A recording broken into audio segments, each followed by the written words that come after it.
Hey guys, welcome to today's vlog. My name is Mandy Meehan and welcome to my YouTube channel. Usually on my channel I am documenting my health journey as I'm recovering from chronic illness, and also now I'm really close to being a certified nutritional therapy practitioner. I graduate in a month, so I share a lot about nutrition and health and wellness. I'm also a very strong, passionate follower of Jesus, so I share a lot about my faith as well. And today we're going to be talking about a subject that I am a little bit nervous to talk about, a little bit nervous to film this video because it's a topic that I shy away from some of the time, and I'll kind of explain why, and I'm going to answer a lot of questions that might give you some new insight, I guess. I don't know, we'll see. So obviously you clicked on this video, so you know I'm talking about my experiences as a pastor's kid. And the reason I can be hesitant about this topic sometimes is because if you're a pastor's kid, you probably know that there are a lot of connotations, some positive, some negative, a lot of stereotypes when it comes to pastor's kids, or PKs. That's kind of the nickname for them.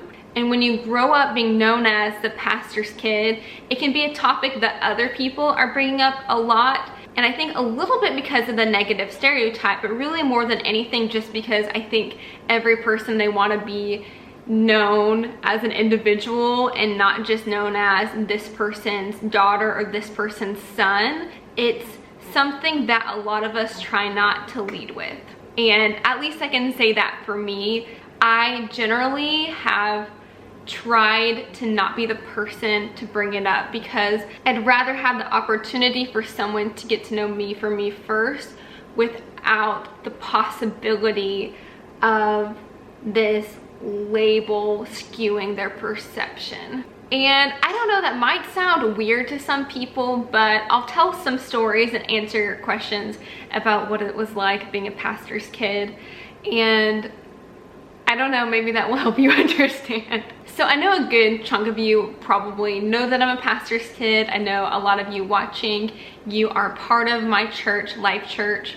I love my church home. They're my family. It is my favorite place in the world. And before my health challenges, I was on staff, and it was the most heartbreaking thing for me to have to step away from that position. I can't even describe what that was like for me. I'm so passionate about the mission of our church, and this isn't the point of this subject, but I don't know, I just wanted to put that out there. I guess just some background.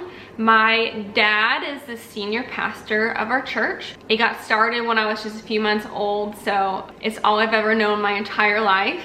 And now my mom is also a pastor. She does a lot of women's ministry, specifically, really all kinds of ministry alongside of my dad. And it's funny now when people bring up the pastor's kid thing, because now technically I am a pastor. I was an associate youth pastor before I stepped off the team because of my health. Really, once a pastor, always a pastor. I still have my pastor's card. That is my license to be a pastor. Anyways, I just have a heart for ministry. So even if you don't have the title of pastor, all believers are pastors, right? But now I'm a pastor's wife. My husband is an associate campus pastor and youth pastor. My sister is a kids pastor. There's a lot of pastors in my family. So at this point, my experience is a lot more than just being a pastor's kid, but we're gonna focus on that aspect of it and kind of my childhood, I guess, and what that was like, because that's what a lot of people want to know about. You guys, I am nervous.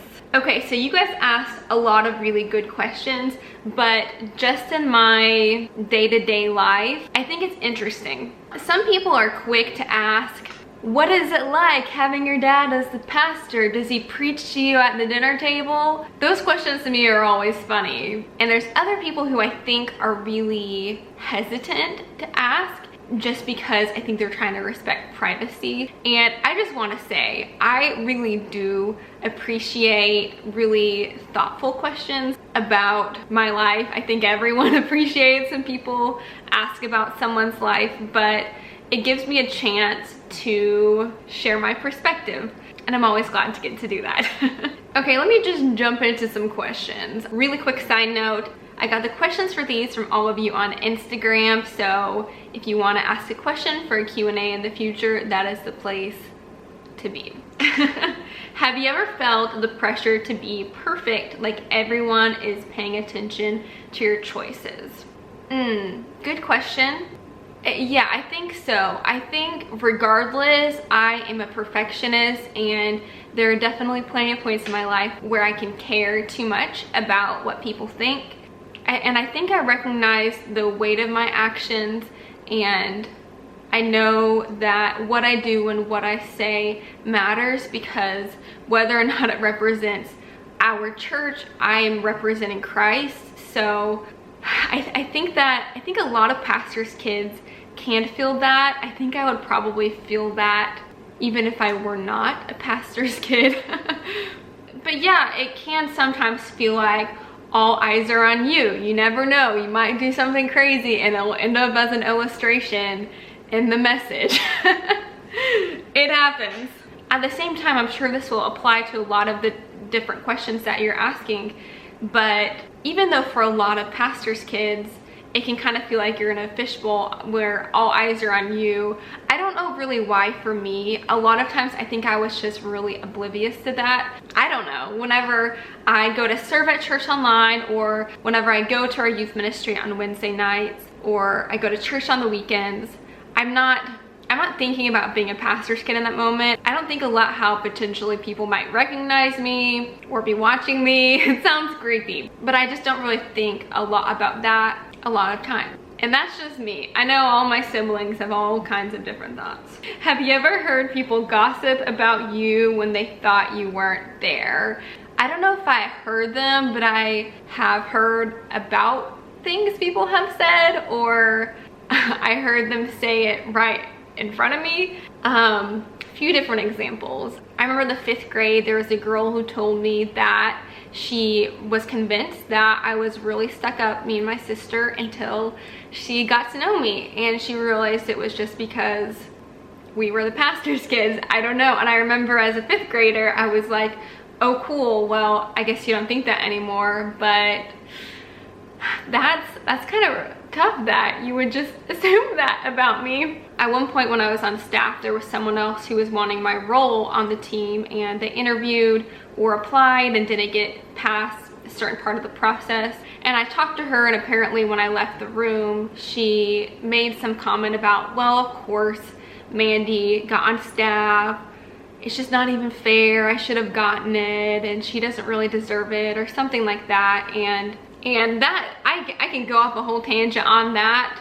I'm not currently on our staff team anymore, but here's the thing. In our culture at our church, it's pretty intense, and nobody wants to fire one of me or my siblings, and no one wants to carry us if we're not able to perform. So I really feel like I had to really work to prove myself. I worked really, really hard in my role, and I'd like to think that I did pretty well. I really loved what I did, and I was good at it. There are plenty more examples, but there's a couple for you. I already know this video is gonna be so long. This is why I need a podcast, but you can always listen to this like a podcast, and you can put it on 1.5 speed if you'd like. I do that a lot on YouTube videos.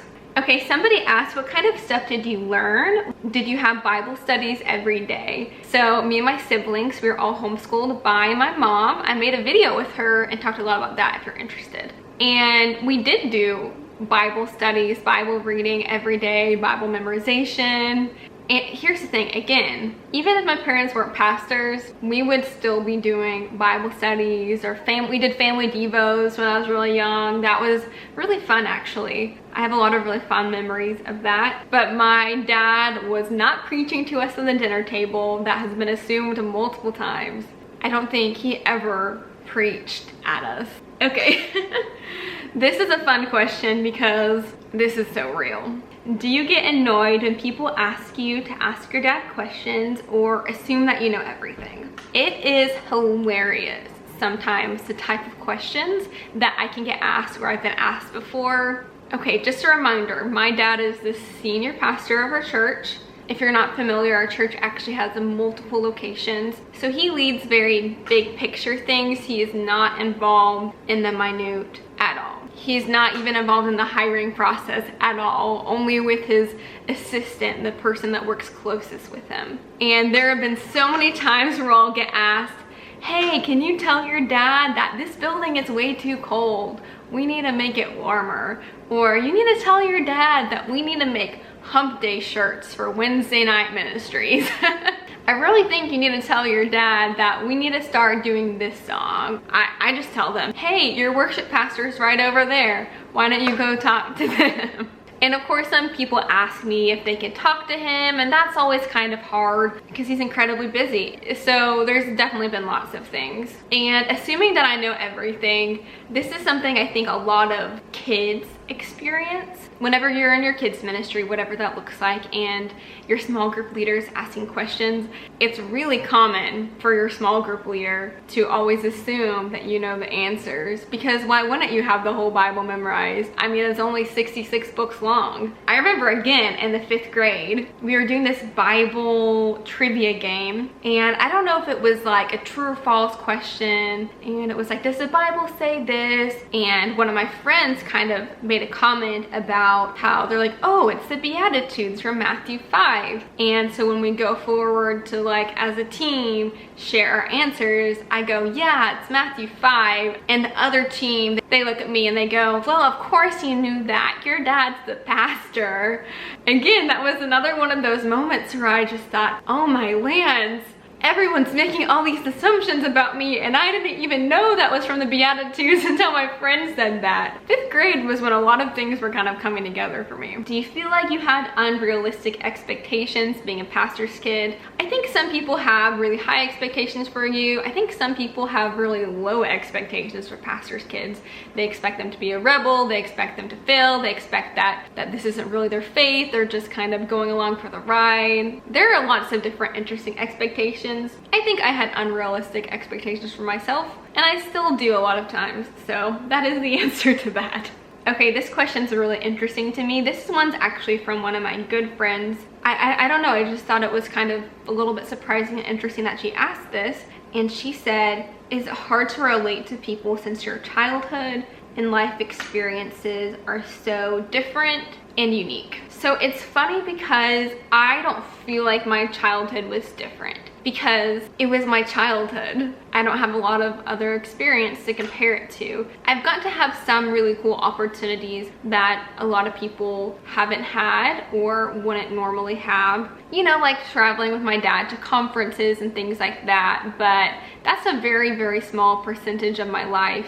I don't think it's hard to relate to people in a lot of ways, but I'd say in certain aspects, especially for me, as an ENFJ, as an Enneagram 2, I can already really struggle with vulnerability and transparency. I feel like a lot of my struggle to be really vulnerable with people, the fact that my family, they are who they are, at our church and in our community, there are just certain things that I truly can't share. You know, there are things that are private or personal. I struggle giving examples because there's just some things that are personal. There are just things that are different. It's kind of hard to explain. It can be difficult to find people who relate to that aspect of your life. I feel like there's a lot I could say there, but I guess I'll leave it at that for now. How strict were your parents growing up?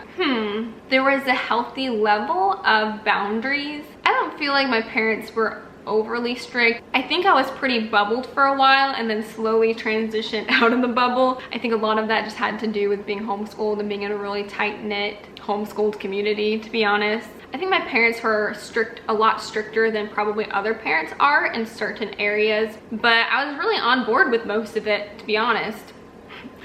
I know my parents appreciate that. You know, we were very careful about the music we listened to and the movies that we watched growing up. Whenever I could drive, we had a curfew, we had boundaries there, and that was one thing I wasn't always perfect at following, was curfew. Ooh, did you ever feel like your privacy was invaded?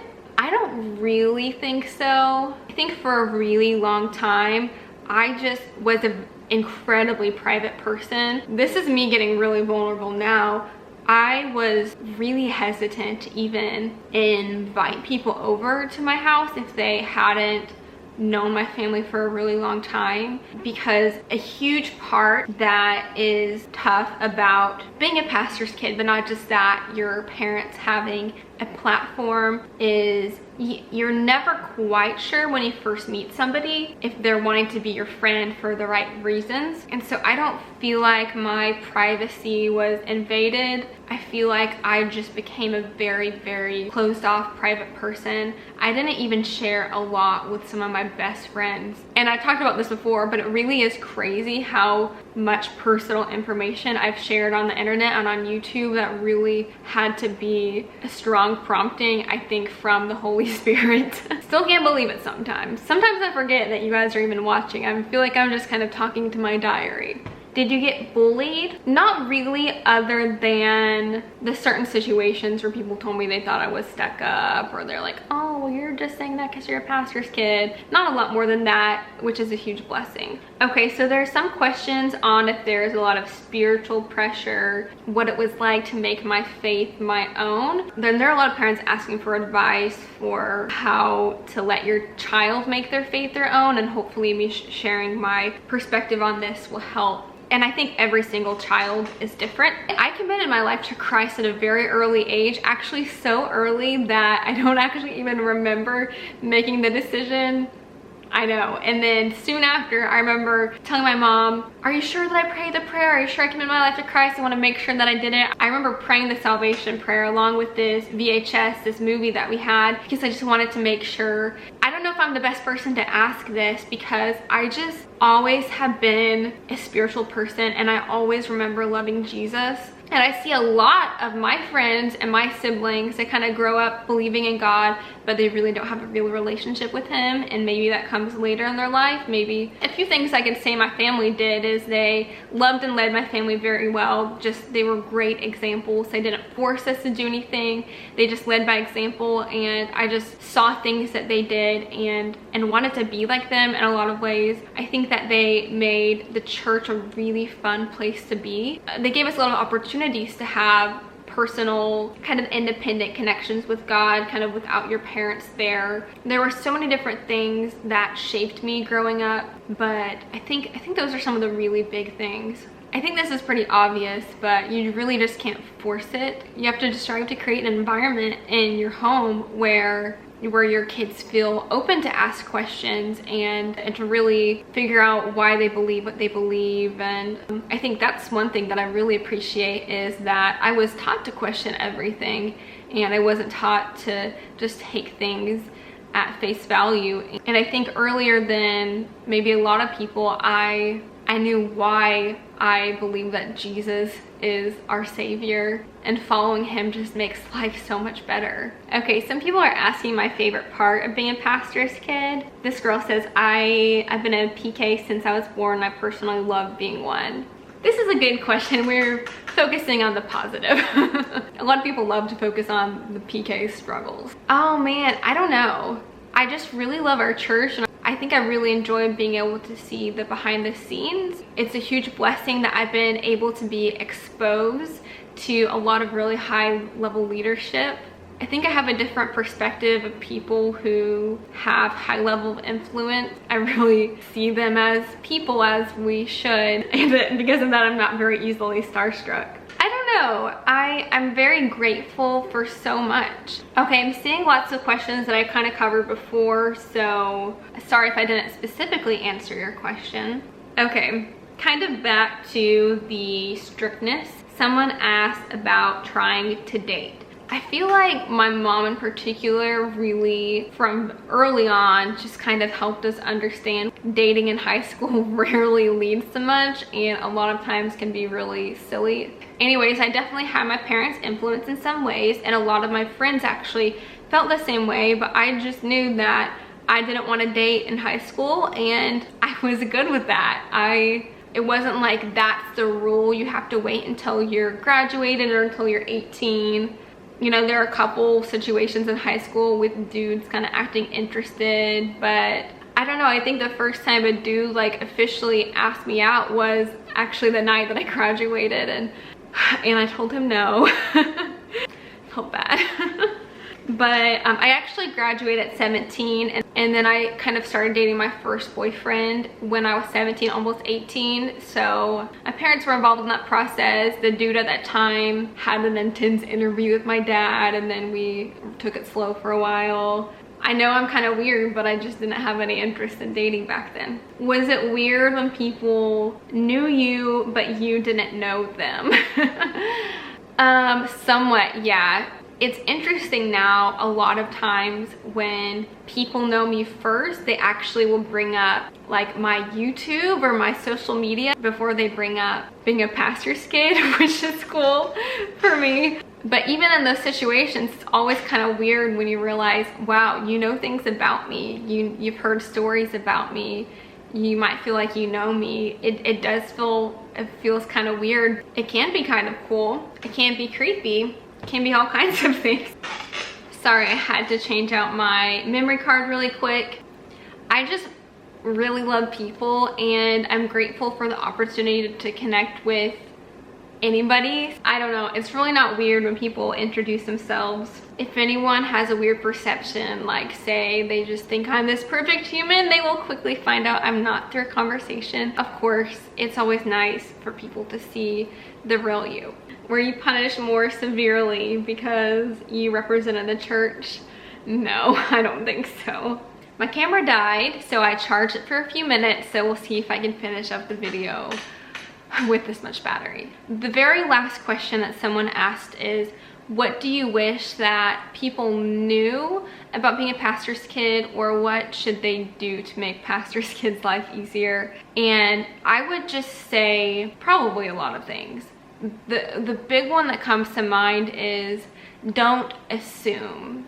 Don't assume that I have my life all together, that my parents have their life together. Don't assume that I'm spoiled or have had everything handed to me. Don't assume that I haven't been through anything difficult or challenging. Don't assume that I'm stuck up. Don't assume that I know all the answers. At the end of the day, every single person wants to be treated like a person. And I think a lot of pastors' kids, their fear is that they are a means to an end for people. I think when it comes to how you treat pastors' kids, it's the same way you should treat everyone. You should love people well, help them feel needed and known, and if there's things you don't understand, then ask.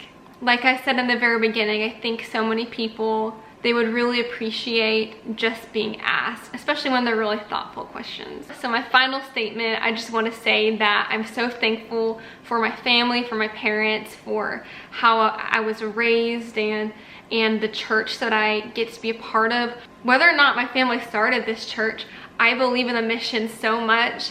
I'd be just as involved. I'd be doing all the same things. I don't do any of that because of my family. I do it because of what I'm called to do. This isn't just a family thing. This is what me and my husband are called to do, to lead people to become fully devoted followers of Christ. It's a mission that matters to us. And all of us, we just can't believe that we get to be a part of it. My parents included. When my parents started the church when I was just a few months old, we had no idea how incredible the impact our church was going to be able to have. And we're just grateful. So my battery's dying. Thank you so much for watching. I appreciate it so much. I hope this was interesting. I think it would be fun to maybe have my siblings on sometime. I've been wanting to have them on. Maybe they can talk about some of these things as well. Leave a comment letting me know if anything surprised you, if anything was interesting. And if you want to see more, hit the subscribe button. And I will see you in the next video. Bye.